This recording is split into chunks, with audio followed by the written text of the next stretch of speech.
Oh my! My scream echoed through the air. Honestly, how many times do I have to say it? When the glass is empty, pour the beer right away. Oh dear, the glass is broken. Isabella, clean it up quickly. Honestly, when will you grow up? This is insane. Why are these people so nonchalant about doing such things? My name is Isabella, a 26-year-old housewife. I've always been slow-witted. From the moment I entered elementary school, I realized I was falling behind. I was scolded by teachers countless times. Why couldn't I do such simple things? My parents are neither particularly enthusiastic about education nor completely neglectful. When my test scores were poor, they'd say, "Do better next time," and when it continued, they suggested, "How about going to a cram school?" I tried attending a cram school once, but the teacher's pace was too fast for me to keep up. Gradually, I became reluctant to go, and I started spending time at the park instead. However, I was soon caught when the cram school contacted my parents because I hadn't been showing up. I ended up quitting the cram school. That's when things started to go downhill for me. The moment I gave up, realizing that nothing could be done, everything became inconsequential, and I started hanging out with a bad crowd. Middle school was the worst time. Every day, we loitered at a convenience store, getting into cigarettes and alcohol. I'd leave home after my parents went to sleep and return before they woke up. That cycle continued.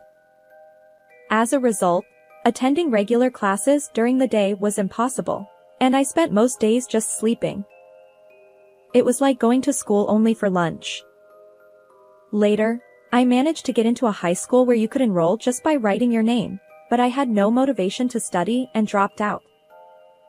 At that time, I left home after endless arguments with my parents, creating a rift between us. Since then, I've been working tirelessly at part-time jobs while living alone. But as I started working and living independently, I realized how much my parents had supported my life. The chores my mother did as a matter of course weren't actually ordinary, and my father going to work every day wasn't a given. I understood how I had taken their support for granted and how naive I had been. Still, back then, due to a mix of pride and embarrassment, I couldn't bring myself to visit my parents and apologize. After that, I resolved to live earnestly. In between my part-time jobs, I revisited the basics of compulsory education. 3 years later, I passed the GED exam and decided to take the evening courses at a university. Somehow, I managed to scrape by with the minimum passing score. I was overjoyed. Although it was a lower-ranked university, it's incredible that someone like me, who used to be foolish, could go to university. Feeling a bit embarrassed, I wrote a letter to my family, sharing only the news that I had been accepted to an evening university without revealing my address. From then on, I continued my life, working during the day and attending university at night. The evening university attracted a diverse crowd. There were men in suits who perhaps came after work, as well as older women who wanted to relearn. Interacting with these people allowed me to understand various perspectives, and I consider it a valuable experience. After graduating from university, I landed an office job at a small company. If my old friends saw me now, they'd surely be surprised. My life had changed significantly. And my life took another turn, a meeting with Michael. Michael was a senior colleague at the same company. He was the one who taught me the ropes when I joined. Eventually, he started inviting me out for meals, and our relationship naturally blossomed. 3 years later, he proposed, and we got married. He wanted me to focus on our home, so I decided to leave my job. I never dreamed that the rebellious girl I once was would end up leaving her job for marriage. When it came to informing my parents about the marriage, I could only do so through a letter. After all, we had parted ways in a heated argument back then, and I feared they might no longer care about me. Following our marriage, I ended up living with my in-laws in their home. My husband was the eldest son, and it was customary for the in-laws to live together. During the marriage introduction, I didn't have a negative impression of my in-laws, and there was a part of me that craved family love, so I agreed to cohabitate without much thought. Little did I know that this would mark the beginning of a living hell. I began experiencing severe mistreatment from my in-laws and husband. Isabella! Your cleaning is far too slow. Bathroom, toilet, weeding the garden. Do it more efficiently. Hey! I asked for tea. How long do I have to wait? Unbelievable! Hey, for breakfast, I prefer bread. I'll have yogurt. Mornings are for yogurt and fruit. My in-laws and husband were shamelessly demanding. Despite this, I clung to the strange notion that I needed their approval to be accepted by this family and in this house. So, I continued to be meek. Unfortunately, this only fueled their audacity even further. Isabella, give me a massage. Ah, excellent. I'll be next. Well then, after Dad, maybe I'll get one too. One person, 30 minutes each, for a total of an hour and a half of massages.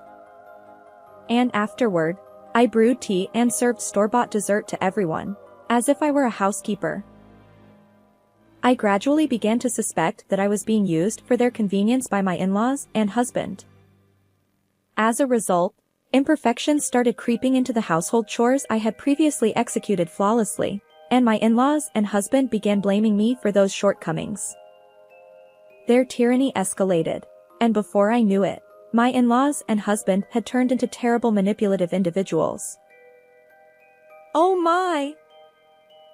My scream echoed through the air. Honestly, how many times do I have to say it? When the glass is empty, pour the beer right away.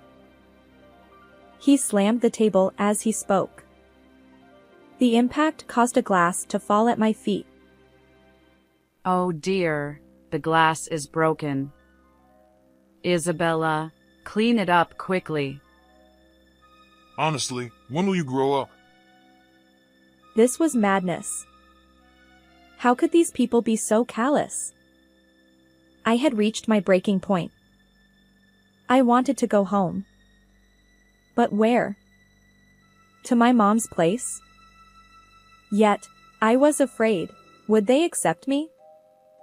Still, I knew that remaining in this house would drive me mentally unstable, so I made up my mind and left. Where are you going? Leave her alone. She's been disowned by her parents, so this is the only place she has to go. Despite my husband's words, I ignored him and left my in-laws' home. And after approximately 10 years, I arrived in front of my parents' home. As I hesitated to press the intercom button, a voice came from behind. Isabella. It was my mother's voice. Mom. The moment I saw my mother, tears welled up uncontrollably. She was also crying, and she embraced me tightly. She welcomed me into the house, and there, I met my father after a long time. Holding back tears, he said, "Welcome back." I felt overjoyed. My parents didn't harbor any resentment toward me. Even after I had left without a word, they warmly received me after a decade apart. Awkwardly, I recounted everything that had happened since I left. Both my father and mother praised me, saying, "You've done well." They were pleased with my letter updates as well. As for the matter with my in-laws and husband, they were furious on my behalf. they advised me to divorce that person without hesitation. A few hours later, I received a message from my husband. Where are you now?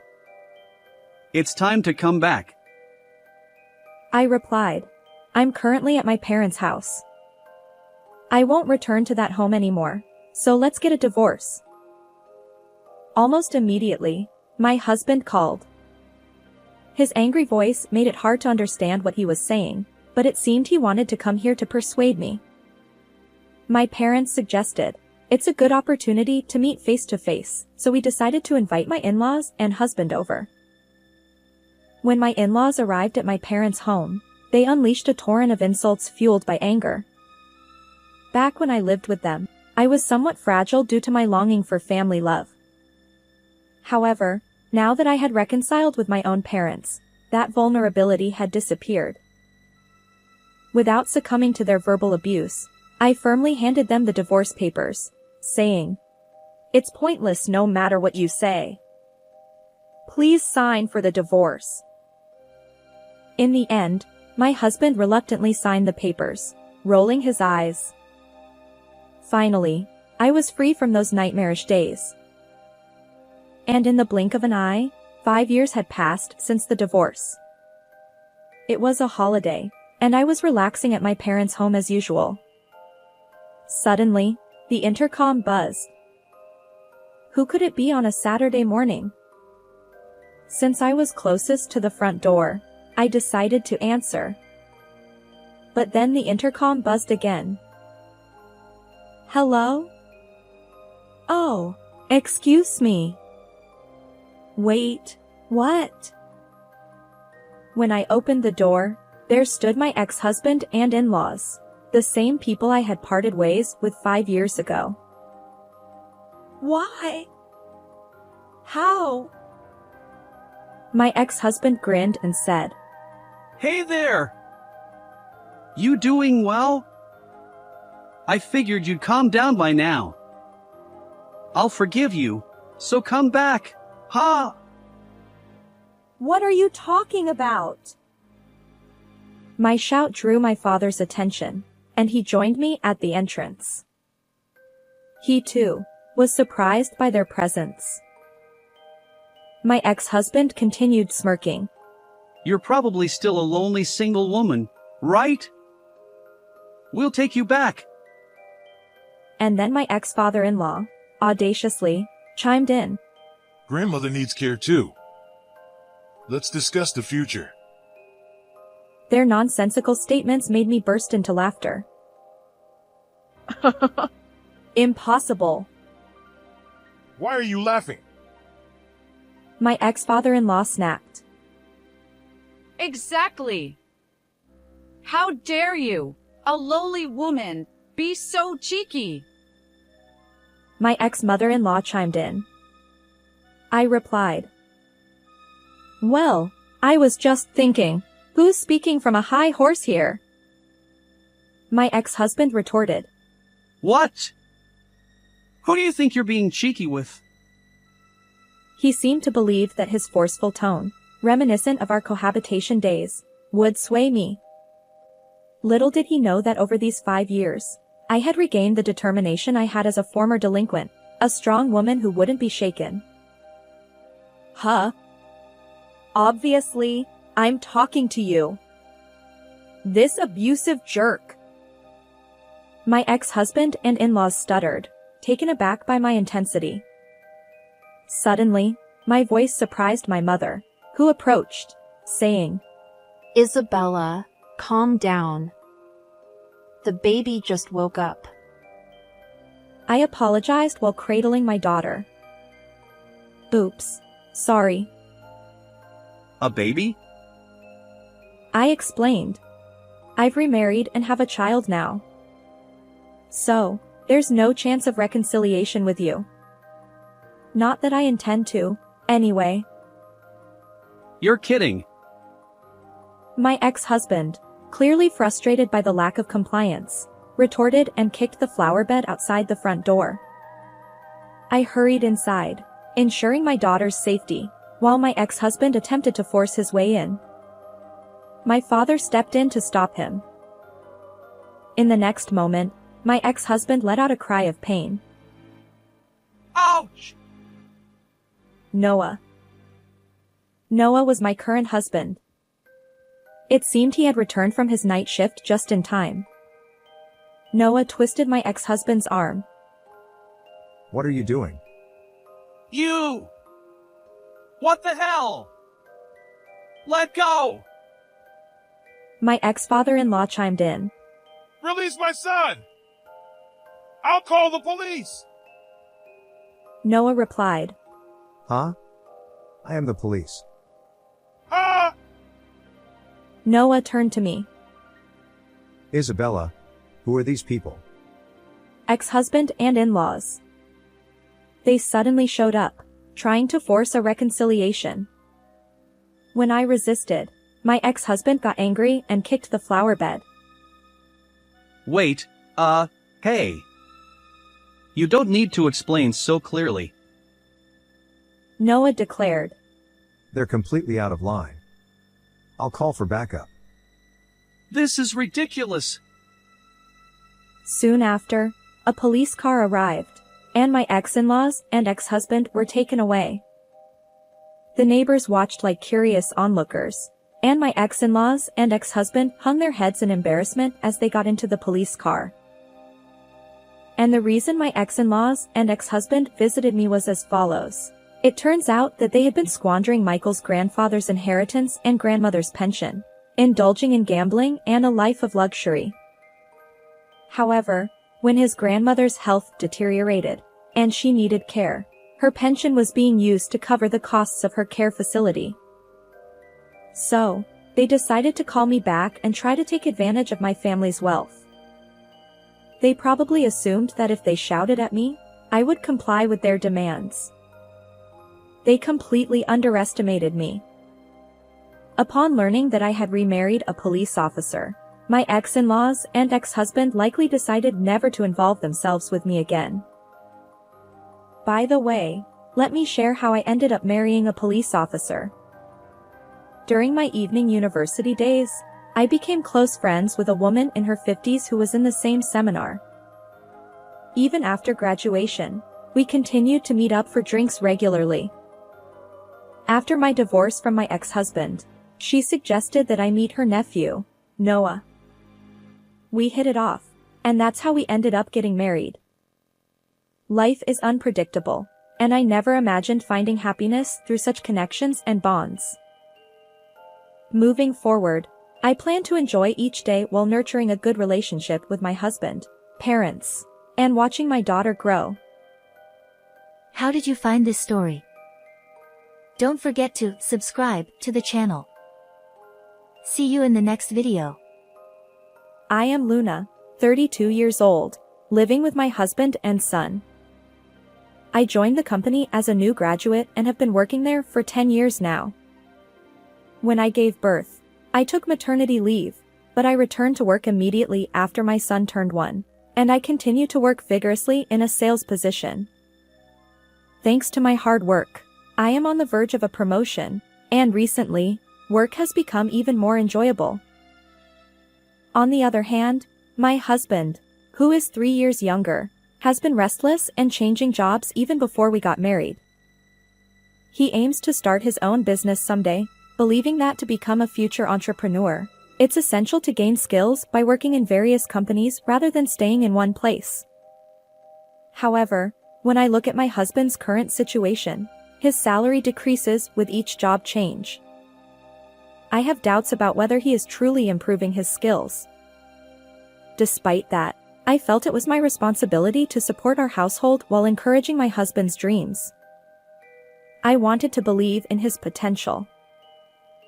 However, my husband betrayed me. He used an unthinkable method to trap me. During the first couple of years of our marriage, my husband and I got along well.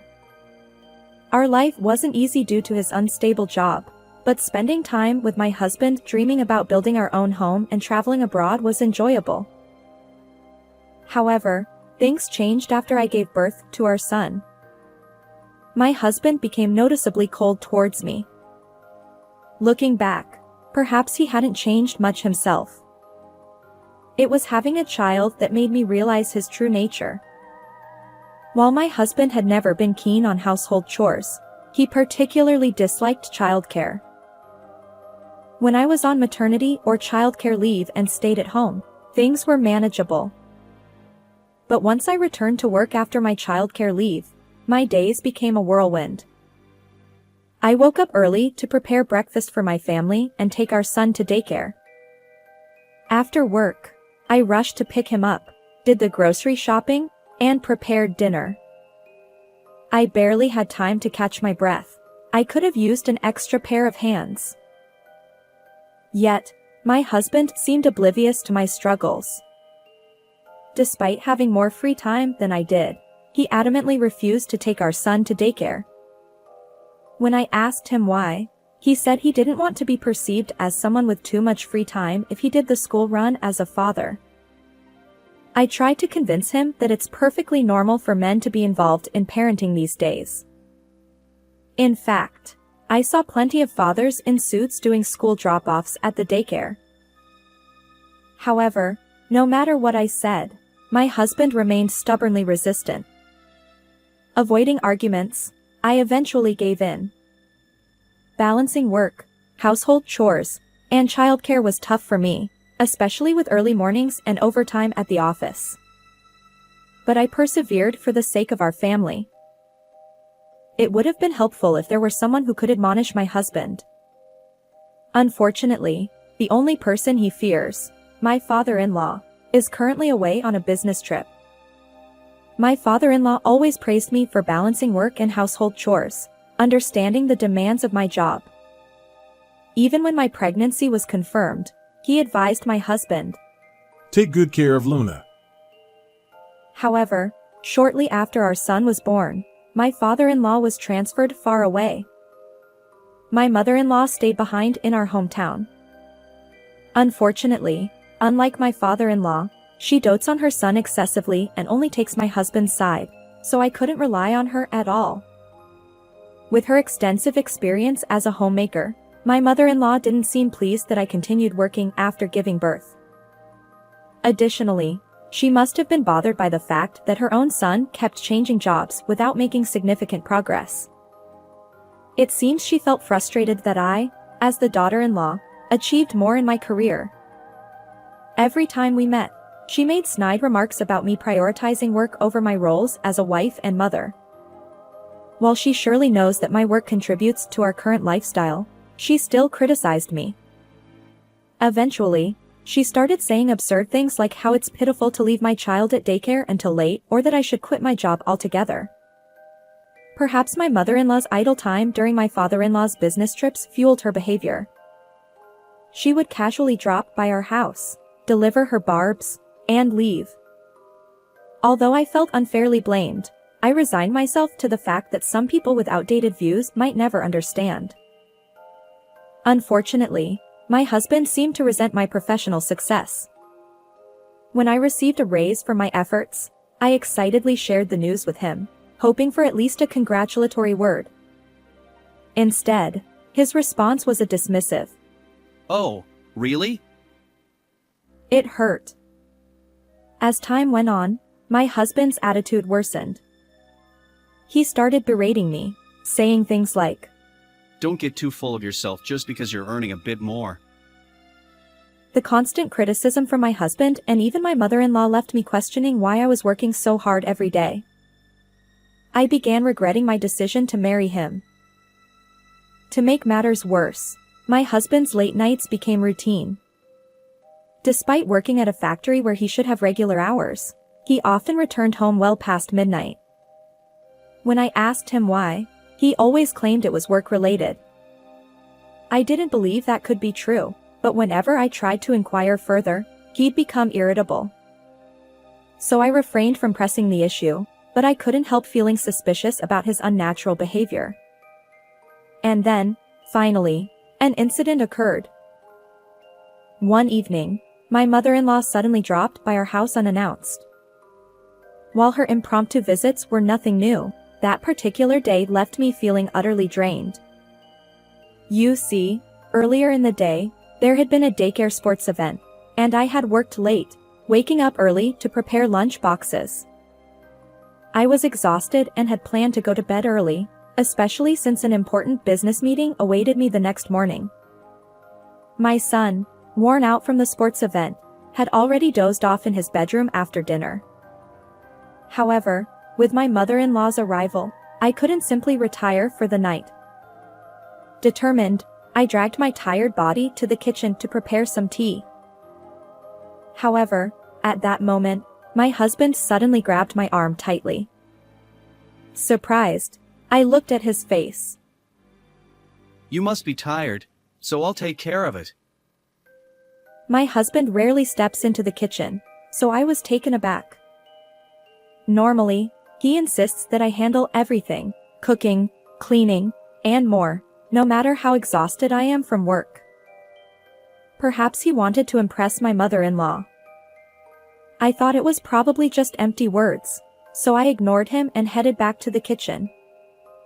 But my husband wouldn't let go of my arm. This time, with a stern tone. Just sit down and rest. He forcibly seated me on the sofa. I felt trapped.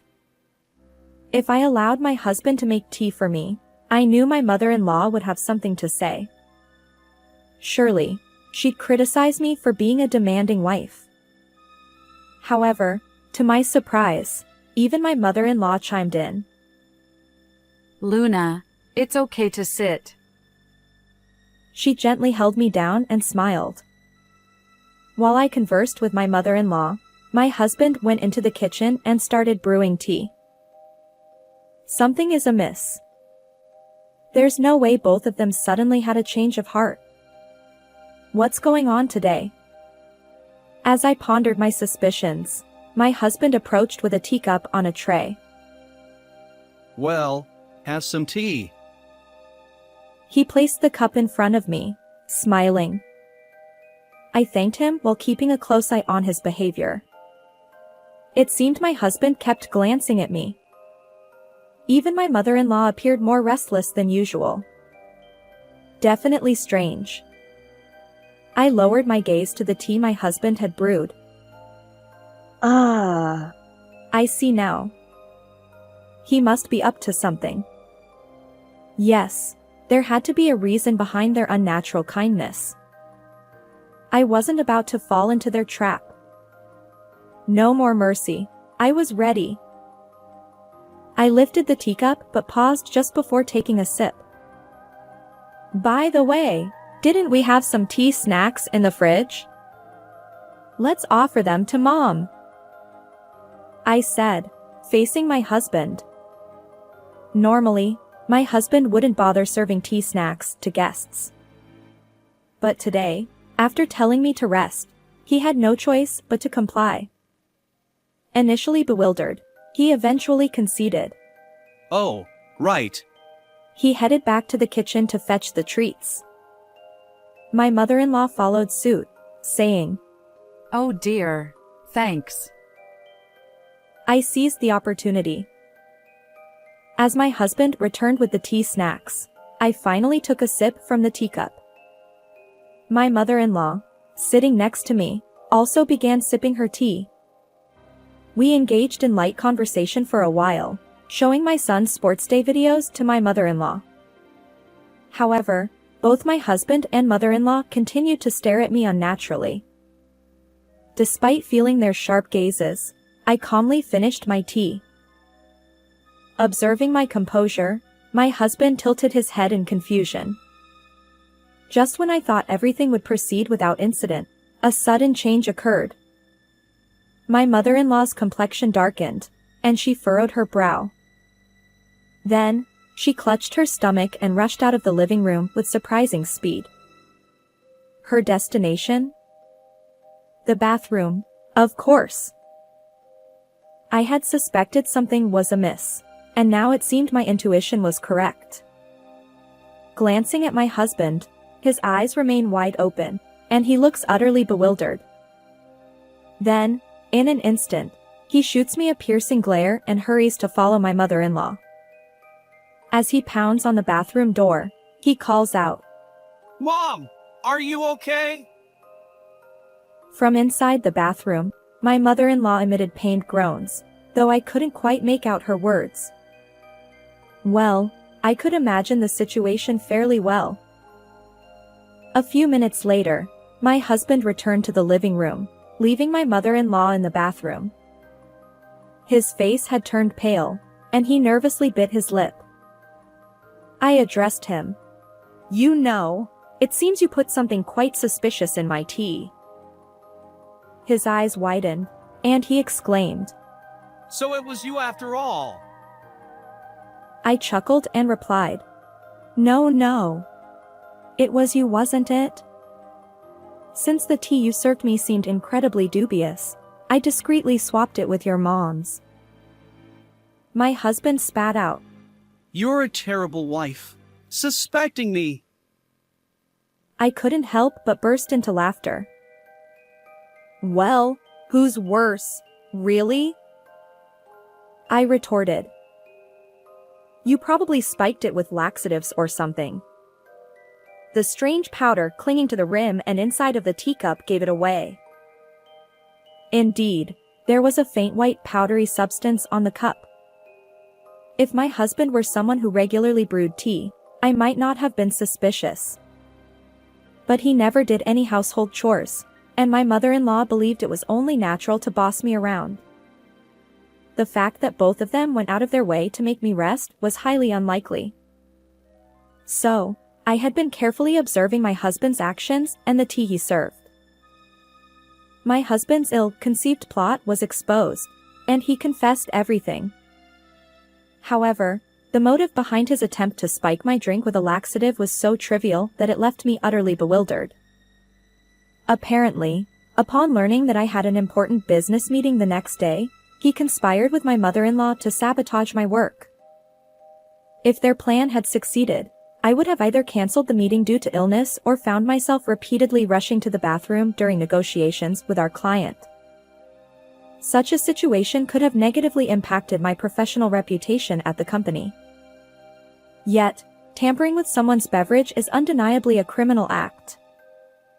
Why would both my husband and mother-in-law go to such lengths to undermine me? I find their actions pitiable. After being completely exposed and defiant, my husband glared at me. If anything happens to Mom, I'll demand compensation. But I retorted. What are you talking about? You're the one who should pay compensation. I chuckled and added, I know you've been cheating all along. His expression froze in an instant. Despite having plenty of free time, he always claimed to be busy with work, returning home late. Even on his days off, he'd go out alone, leaving almost no time for family. When he was home, he'd be glued to his smartphone. Suspicious of his infidelity, I hired a private investigator to track his actions. The results were as expected. My husband had been deceiving me. He pretended to be single at a mixer, got close to a young woman, and spun tales about upcoming business ventures. She, fresh out of school and naive, fell for his lies. Later, my husband tried to justify it, claiming that dating a younger woman boosted his confidence. I could almost picture him puffing up, bragging about his future as a CEO.